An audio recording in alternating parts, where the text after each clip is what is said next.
샬롬. 주 안에서 평안하셨습니까? 요즘 같은 시대에 평안한 삶을 살아가는 것처럼 큰 축복이 없을 거라고 믿습니다. 저는 여러분의 기도와 동력으로 편안하게 잘 살고 있습니다. 너무 편안하게 사니까 간증거리가 별로 없네요.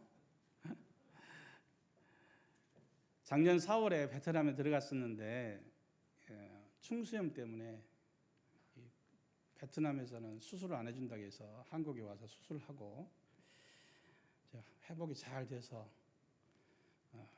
잘 지내고 있는데, 이제 베트남 들어가기를 손꼽아 기다렸는데 드디어 이제 하늘길이 열리게 돼서 아마 3월 15일에서 20일 사이에 들어가지 않겠는가 싶습니다. 다 여러분 기도해 주신 덕분에 감사드립니다. 한동안은 세상에서 가장 큰 이슈가 코로나였습니다. 한국 요즘 20몇만 명 나오고요. 베트남도 지금 10만 명 정도 넘게 나오고 있는데, 하지만 요즘은 한국에서는 대선, 그리고 세계에서는 러시아의 우크라이나 침공일 것입니다. 이 전혀 다른 성격이 다른 두 사건이지만 두 사건 사이에는 미묘한 이 닮은 점이 있어요. 먼저 두 진영에는 극렬하게 대립한다는 사실입니다. 두 번째는 둘 다 시커먼 속내는 감추이고 그럴듯한 명분을 내세우면서 가면을 쓰고 있다는 거예요. 또 하나는 상황이 종료가 되더라도요, 이 화합하고 함께하기가 쉽지가 않다는 사실이에요. 선거가 끝나면 우리나라 어떻게 될까? 아마 화합하기보다는 두 진영으로 극명하게 나누어서 심각한 분열에 빠질 가능성이 많을 것입니다. 전쟁이 끝나고 세계는 어떻게 될 것인가? 신냉전 시도로 접어들게 될 것이라고 이렇게 사람들이 전망을 합니다. 갈수록 세상은 좀 어두워지고 대립하고 힘들어지고 있어요. 주님의 날이 가까워서 그런 것 같아요. 이런 세상에 희망은 없는 것일까? 갈라지고 대립하고 서로 상처를 주고 추악한 욕심에 빠져서 다른 사람을 절망 가운데 빠뜨리는 이 세상에 소망은 과연 없는 것일까? 만약 희망이 없다고 말한다면 그 사람은 하나님의 사람이 아닐 것입니다. 소망이 없다고 말한다면 그 사람은 그리스도인이 아닙니다. 왜냐하면 아무리 힘들고 힘들어도 우리에게 희망이 존재하기 때문에 그렇습니다. 주님이 바로 빛이십니다. 주님이 바로 우리와 세상의 희망이십니다. 그리고 주님을 따르는 저와 여러분이 이 세상의 희망이 되어야 할 것입니다. 분열되고 서로 미워하고 욕하고 찢기고 아파하는 이 세상 사람들을 우리가 이해하고 용서하고 품어주고 함께 손잡아서 살만한 세상으로 만들어가는 것이 저와 여러분의 소망인 것이라고 믿습니다. 이게 바로 예수님의 제자된 우리의 사명일 것입니다. 그리고 그 힘과 능력은 하나님의 사랑입니다.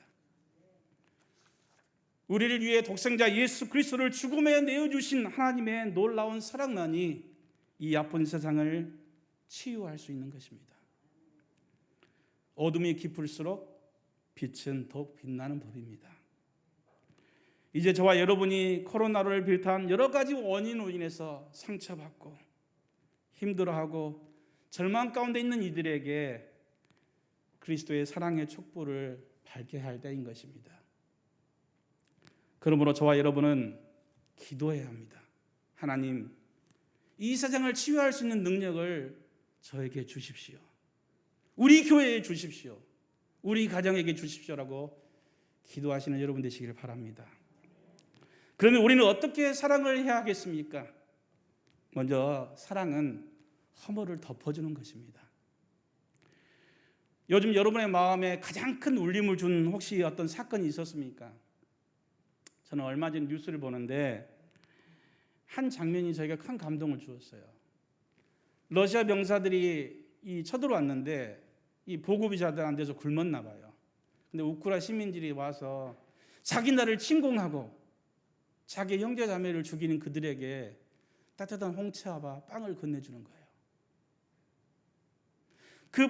그들이 주는 홍차와 빵을 먹으면서 참 이 러시아 병사들이 우는 거예요. 저는 그 장면을 잊을 수가 없어요. 아마 그 러시아 군인들은 죽는 날까지 그 순간을 잊을 수 없을 거예요. 우크라이나 시민은요, 러시아 군인들에게 분노를 쏟아내지 않았어요. 욕하지 않았습니다. 따지지 않았어요. 그냥 묵묵히 따뜻한 차 한 잔과 빵 한 조각을 내어줬을 뿐이에요. 저는 그 장면을 통해서 우리를 향한 주님의 묵묵한 사랑을, 무한한 사랑을 엿볼 수가 있었습니다. 자신들을 구원하러 내려오신 예수님을 욕하고 때리고 죽일 때에도 주님은 그저 말없이 자신의 살과 피를 우리에게 내어주셨습니다. 그러하기에 주님의 십자가의 사랑을 경험한 크리스천은 결코 주님을 잊을 수가 없어요. 떠날 수가 없는 것입니다. 그리고 주님의 사랑을 전하지 않고는 견딜 수가 없는 것입니다. 아주 오래된 이야기인데 충남의 음성이라는 시골 마을이 있는데, 음성이 시골 마을이 있었는데, 그래서 한 목사님이 밖에 나갔다 차를 끌고 다 왔는데 갑자기 온 집안에 이 가구들이 나와 있는 거예요. 목사님이 외출한 사이에 권사님, 집사님들이 다 모여서 목사님 도배를 다 해드리고 청소를 다 해주는 거예요. 같으면 우리 어휴 권사님 왜 이러세요? 너무 감격하고 감사할 것 같잖아요, 그죠? 근데 목사님 막 당황하는 거예요. 침대 주변을 이렇게 막 돌아다니면서 막 당황하니까 권사님이 와셔서 한마디 하시는 거예요. 목사님 뭐 찾으시는 거 있으세요? 아니요, 없어요. 에이, 있는 것 같은데. 아니요, 없어요. 들어갔어요. 며칠 후에 어떤 여자 집사님이 찾아왔어요. 목사님, 제가 목사님께 말씀드려야 편히 주무실 것 같아서 찾아왔어요. 다 침대를 드러내서, 집사님 침대 드러내서 딱 청소를 했는데 갑자기 따까당 소리가 나는 거예요. 알고 보니 침대 밑에다가 목사님이 깡통을 걸어 놓으신 거예요. 이분이 담배를 못 끊으셔가지고 담배 가까운 날 피우고 나서 훅 버리고 나서 꽁초를 보면 안 되니까 쌀 때까지 깡통에 넣었다가 몰래 버리고 그러셨나 봐요. 쫓겨나야 될 상황인 거죠. 그런데 권사님 그랬다. 얘들아, 우리 지금 아무것도 본 게 없다? 너 아무것도 본 게 없는 거야? 우리 목사님이 아직 세상의 습관을 못 끌어서 그래. 우리가 더 기도해드리자 하고 마무리했다는 거예요. 목사님이 너무 양심의 가치받고 감동받아서 그대로 정말 훌륭한 목사님으로 거듭났다는 사실입니다. 사랑하는 성도 여러분, 하나님을 사랑하십니까? 사랑하세요? 사랑은 허물을 덮어주는 거예요. 목회자나 장로님이나 권사님이나 어느 누구든지 다 허물은 조금씩 있는 거예요. 세상에 완벽한 사람은 없어요. 상대방의 허물을 들추고 드러내서 수치스럽게 만드는 것이 아니라 하나님께서 자신의 죄 때문에 수치스러워서 고통받고 있는 아담과 하와에게, 두려워하고 있는 아담과 하와에게 가죽을 입히셔서 그 수치심을 감싸주고 덮어주신 것처럼 우리들은 상대방 허물을 들추는 것이 아니라 덮어주고 감싸줘야 할 사람입니다. 요즘 코로나에 걸렸나 안 걸렸나 이 자가 진단 키트를 통해서 알 수가 있잖아요. 저도 이제 베트남 가려면 좀 몇 개 사가야 될 것 같은데, 그거 자가 키트를 통해서 내가 코로나 걸렸나 안 걸렸나를 금방 확인할 수 있어요. 우리도요, 내가 하나님의 사람인가 아니면 그렇지 않는가를 간단하게 진단할 수 있는 거예요. 자가 진단법이 있어요. 그게 뭐예요? 간단한 건데, 내가 지금 어떤 사람을 칭찬하고 감싸주고 덮어주고 있는가? 아니면 상대방의 약점을 들추면서 공격하고 소문내고 비난하고 있는가? 이것만 보면은 내가 하나님의 사람인가 아닌가를 금방 알 수가 있는 거예요.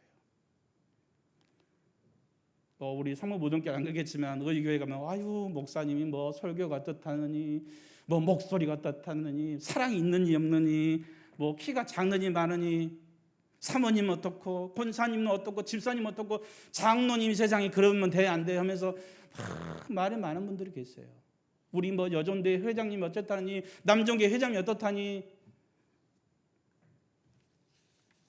여러분 그런 사람은 하나님의 사람이 아닌 거예요. 사랑은 허물을 덮어주는 것입니다. 주님이 우리에게 그하셨듯이. 사랑은 잠시만요. 제가 좀 울컥 했어요. 사랑은 허물 많은 사람 그 사람을 위해서 기도해 주는 것입니다. 주님이 지금도 우리를 위해서 중보기도 하듯이 사랑은 내 옆자리를 그 사람에게 내어주는 것입니다. 주님이 지금 우리와 함께 하시는 것처럼. 사랑하는 성도 여러분, 우리 사랑하며 살아갑시다. 그래서 살맛 나는 세상을 만들어 가십시다. 제가 이러면 안 되는데.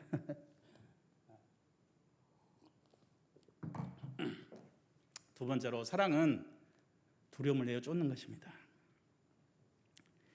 사랑을 잃어버린 사람은요 두려움에 빠집니다. 그래서 하나님을 떠난 사람들은요 근본적으로 두려워하게 돼 있어요. 삶을. 왜냐하면 우리가 하나님의 형상을 닮았잖아요. 그래서 하나님의 형상이 깨진 사람들은 근본적으로 두려움에 빠지게 돼 있어요. 그래서 사랑을 잃어버린 사람들은요 두려움에 휩싸입니다. 그리고 그 두려움은 여러 가지 형태로 나타나고 표출돼요. 하나님의 사랑을 잃어버린 사람은 두려움에 빠지게 되는데 그 두려움을 직접적으로 나타내는 사람이 있어서 삶을 너무 두려워하는 사람들이 있어요. 가인이 그랬죠. 아벨을 죽이고 나서 사람들이 자기를 죽일까 봐 두려워서 두려움에 떨었어요. 어떤 사람은 폭력적인 방법으로 표출됩니다. 이번 산불도 어떻겠습니까? 남의 기분 나빠서 화가 나서 불질러 버렸잖아요. 아벨이 어떻습니까? 하나님이 자기의 제사를 안 받아줬다고 해서, 아니 가인이 어땠습니까? 자신의 제사를 안 받아주었다고 해서 동생 아벨을 죽이잖아요. 어떤 사람은 자기 방어를 위해서 자기만의 성을 쌓습니다. 바벨탑 사건이 그렇죠. 자기만의 성을 다 쌓는 거예요. 무신론이 그런 거예요. 자신들을 방어하기 위해서 하나님이 없다라고 자기가 주장하면서 자기만의 성을 다 쌓고 무신론을 주장하는 거예요. 진화론을 주장하고. 어떤 사람은 심각한 우울에 빠진 사람이 있습니다. 며칠 전에 여러분 국내 부자 서해 1, 2위를 했던 넥센의 김정주 씨가 죽었잖아요. 우울증에 걸려서. 어떤 사람은 세상의 쾌락에 자신을 내어줍니다. 아유 사는 게 별거 있어. 인생이 별거 있어. 열심히 즐기다 가야지. 고린도전서 5장 1절부터 4절 말씀 보면 이런 말씀하고 있죠. 너희 중에 심지어 음행이 있다 함을 들으니 그런 음행은 이방인 중에서도 없는 것이라. 4절 말씀 이런 자를 사탄에게 내어주었으니 이는 육신은 멸하고 영은 주 예수의 날에 구원을 받게 하려 함이라. 여러분 우리가 하나님의 사랑 안에 거하고 있는가 거하지 않고 있는가를 우리 알 수 있는 방법은 앞에 말씀드렸죠. 간단하게 우리 태도를 보면 상대방에 대한 다른 사람에 대한 태도를 보면 알 수 있고요. 또 하나는 뭐냐면 내 삶의 모습인 거예요. 내가 살아가는데 이 사는 것이 너무 힘겹고 인생이 사는 게 두려워요. 사는 게 재미가 없고 짜증만 나고 분노가 일어나서 견딜 수 없어요. 하나님의 살아계심을 알면서도 예서 모른 척하고 하나님을 두려워하지 않고 내 마음대로 살아가는 사람. 마음이 우울하고 답답하고 어떤 사람은 예배 드리는 것보다 하나님의 일을 하는 것보다 세상의 향락과 세상의 쾌감이 세상 걸 누리는 게 너무 즐겁고 행복하는 거예요. 만약 여러분이 그렇다면 우리는 하나님의 사람이 아닌 거예요. 하나님의 사랑에 거하지 않고 있는 거예요. 왜냐하면 하나님을 사랑한 사람은 세상의 모든 두려움을 내어 쫓기 때문에 그렇습니다. 이사야 41장 10절 말씀에 이렇게 말씀하고 있습니다. 두려워 말라, 내가 너와 함께함이라. 놀라지 말라, 나는 내 하나님이 됨이라. 내가 너를 굳세게 하리라. 참으로 너를 도와주리라. 참으로 나의 의로운 오른손으로 너를 붙들리라 라고 말씀하고 있습니다. 사랑은 모든 두려움을 내어 쫓습니다. 두려움에 벗어난 사람은 하나님의 사랑을 세상에 심고 가꾸고 열매를 맺게 되어 있습니다. 두려움에 사로잡혀서 예수님을 3번 부인했던 베드로가 부활하신 주님을 만나서 다시 사랑이 회복된 후에는 더 이상 두려워하지 않고 담대하게 주님을 전하며 전도자의 삶을 살다가 순교하였지 않습니까? 세상의 모든 죄악된 말과 행동에는 근본적으로 두려움이 내포되어 있습니다. 그 두려움의 원인은 하나님의 사랑을 떠났기 때문에 그렇습니다. 저와 여러분이 하나님의 사랑 안에 거함으로 하나님의 사랑을 떠난 세상 사람들에게, 그래서 두려움에 빠져서 온갖 그 두려움의 감정과 행동들을 하는 사람들에게 하나님의 사랑 안으로 인도하시는 저와 여러분 되시기를 주의 이름으로 축원을 드립니다. 마지막으로 3번째, 사랑은 일로 나가야 됩니다. 사랑의 완성은 일이에요. 일. 사랑하면 사랑하는 대상을 향해서 사랑의 일을 행합니다. 사랑한다 하면서 사랑하는 행동을 하지 않는 것은 거짓이에요. 야고보서 3장 17절 말씀에 행함이 없는 믿음은 그 자체가 죽은 것이라. 데살로니가 후서 3장 10절 말씀 보면 우리가 너희와 함께 있을 때에도 너에게 명하기를 누구든지 일하기 싫어하거든 먹지도 말라 하시더니 라고 말씀하고 있습니다. 사랑하면 사랑하는 대상을 위해서 사랑의 행동을 하게 되어 있는 거예요. 가끔 제가 이제 유튜브로 제가 베트남어를 공부를 하거든요. 근데 유튜브를 보다 보면 가끔 얼마 전에 이 가슴 찡한 영상을 보게 되었는데요. 강이 있는데 아기 사슴이 강을 건너요. 그러니까 그걸 보고요, 이 악어들이 잡아먹으러 오는 거예요. 아기 사슴을 먹으려고 딱 오니까 그 위에서 보고 있던 어미 사슴이 갑자기 물로 확 뛰어들어요, 점프해서. 그래서 아기 사슴과 이 악어 사이에 자기가 들어가는 거예요. 그래서 잡아먹히는 거예요. 그런데 이 어미 사슴이요, 죽는 순간에도 끌려가면서도 아기 사슴이 잘 가는 짐을 보고 있는 거예요.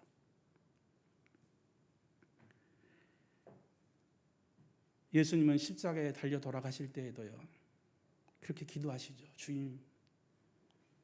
누가복음 23장 34절 보면 이에 예수께서 가라사대 아버지여 저희를 사하여 주옵소서, 자기 하는 것을 알지 못합니다 하시더라, 이렇게 말씀하고 있어요. 요한복음 5장 17절 말씀 보면 예수께서 그들에게 이르시되 내 아버지께서 이제까지 일하시니 나도 일한다 라고 말씀하고 있습니다. 아기 사슴이 그렇게 헌신한 것은, 죽는 것은, 예수님이 십자가에 돌아가신 것은 아기를 사랑한 어미 사슴의 사랑이었고 우리를 사랑한 주님의 사랑인 것입니다. 하나님께서는 창조 이후에 우리를 사랑하시고 축복하신 일을 단 한순간도 멈추신 적이 없습니다. 그 사랑의 확실한 증표가 예수님의 십자가의 사건인 겁니다. 사랑하는 성도 여러분, 예수님께서 지신 십자가의 무게가 얼마만큼 무거웠을까요? 한 30kg? 40kg? 50kg 됐을까요? 여러분, 십자가의 무게는 내가 짊어진 사명의 무게만큼 무겁습니다. 예수님께서 지신 십자가의 무게는 온 인류의 생명을 짊어지셨기 때문에 그 무게와 그 고단함은 이루 말할 수가 없었던 거예요. 그 무게가 얼마나 무겁고 힘겨웠는지 주님께서 기도하시죠. 주님, 아버지여, 할 수만 있다면 이 잔을 내게서 옮기시옵소서. 여러분, 왜 목회자를 위해서, 리더자를 위해서 왜 기도해야 되는 것입니까? 리더자의 무게는요, 일반 사람들의 무게와 틀린 거예요. 왜요? 많은 영혼들을 짊어지고 있기 때문에 그런 거예요.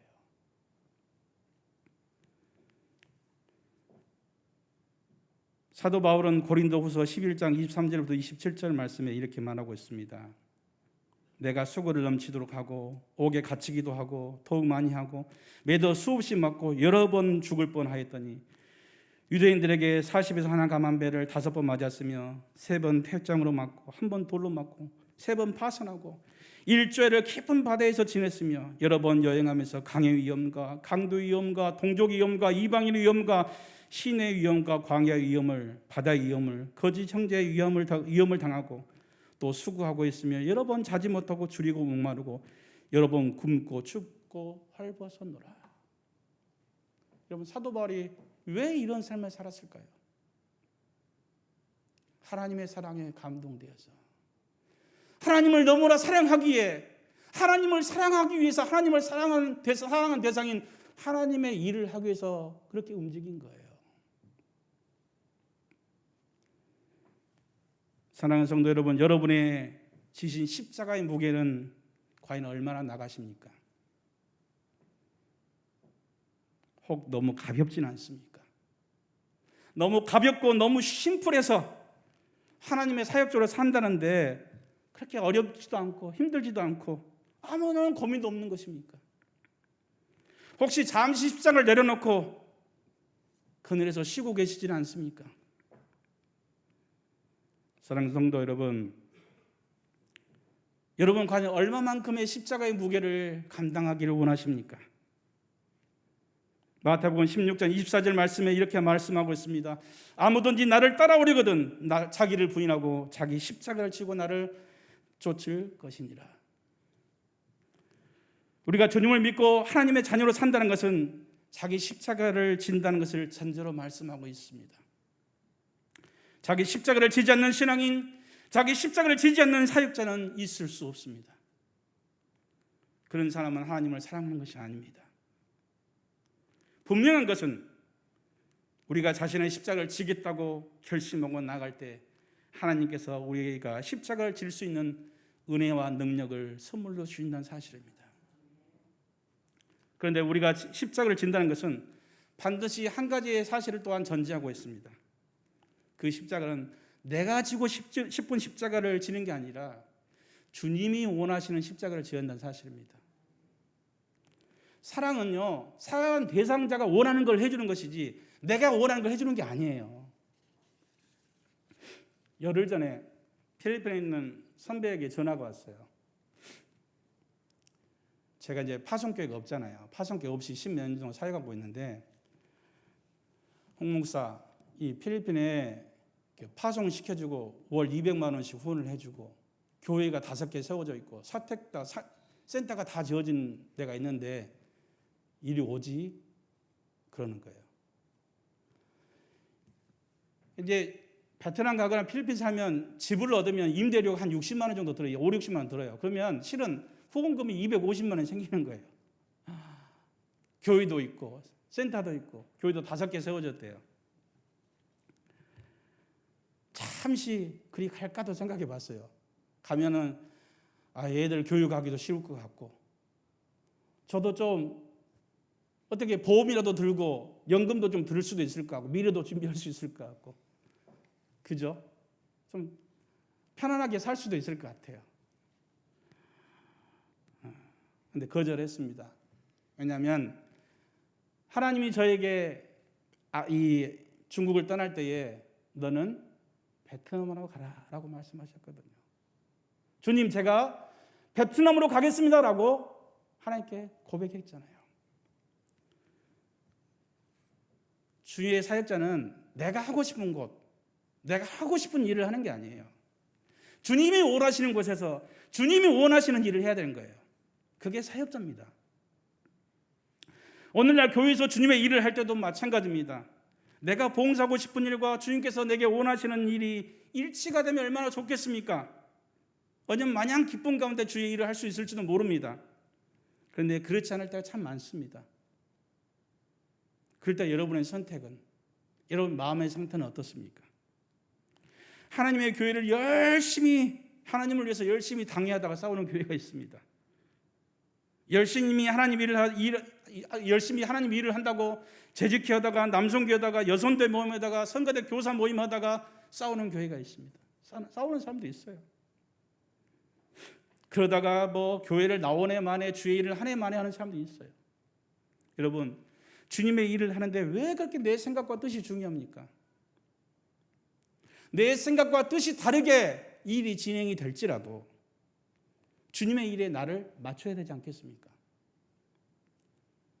주님을 위해서 열심히 내 의견과 생각을 말했을지라도 결정이 되고 나면 나를 죽이고 열심히 누구보다도 앞장서 나갈 게 그게 우리들 모습이어야 되는 거지 않습니까?